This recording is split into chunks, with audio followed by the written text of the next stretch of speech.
अस्सलाम वालेकुम नाज़रीन, मां आहियां अब्दुल मोमिन जुनू। तव्हां ख़बर ॾियूं था त ॻोठ होत जो वाहण जे रहवासी डॉक्टर मोहम्मद बेदार घुरायो काज़ी अहमद शहर मां सब्जी वठी रहियो हो त 4 औरतूं संदसि खीसे मां 2,60,000 कढी वयूं, जिन मां जाइ वारदात सां पैसा कढण दौरान ॿिनि औरतुनि खे पकिड़े वरितो, जॾहिं त 2 औरतूं फरार थी वयूं, जंहिंजो पुलिस खे इतलाह ॾिनो वियो। पुलिस ॿिन्ही औरतुनि खे पंहिंजे तहवील में वठी वोमिन थाने नवाब शाह मुंतक़िल कयो। ॿिए पासे पुलिस जे रवैये ख़िलाफ़ मुतासिर डॉक्टर मोहम्मद बेदार घुरायो हाजी पठान होते पोटो, कुर्बान होते पोटो, खादिम निसार शाहिद महबूब अली अब्दुल लतीफ़ होतो पोटो थाने जे गेट आॾो एहतिजाजी मुज़ाहिरो कंदो सहाफ़ियुनि आॾो दाहींदे चयो त डॉक्टर मां ॿई गॾु हुआसीं, असां ॿचड़ा कार में, असां गाॾी साइड ते बीहारे ऐं असां सब्जी वरिती।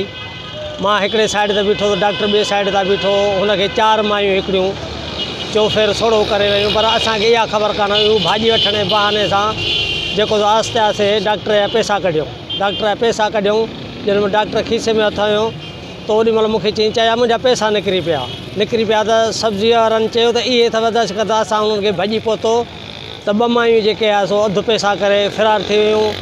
शहर जा माण्हू तमामु घणे मां घणे इकट्ठा थी विया।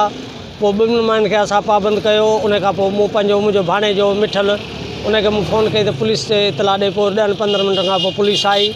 पुलिस सां हू न चढ़ियूं, पोइ लेडीज़ पुलिस आई, उनखे चढ़ियूं, जंहिंजे मुंहिंजे साम्हूं अधु पैसा हुन ॿारनि जे हिन खां चोले खां हेठि किराए मूं पाण खणी मूं चयो हीअ त पैसा असांजा आहिनि। पोइ त असां हुनखे पाबंद कयो त तो ई पैसा उछलाया।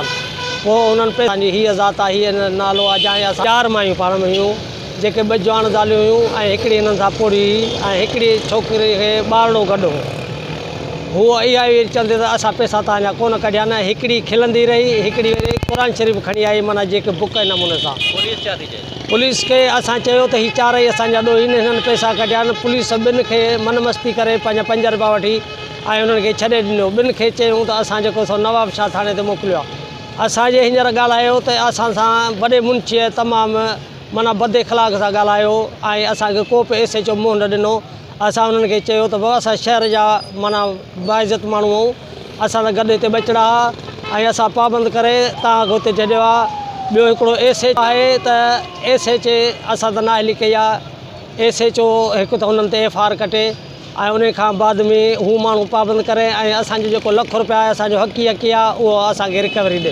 क्लियर न थींदी असीं एहतिजाज वधाईंदासूं, असीं पंहिंजी क़ौम घुराईंदासूं ऐं पोइ जेको थींदो उनजो जवाबदार SHO आहे।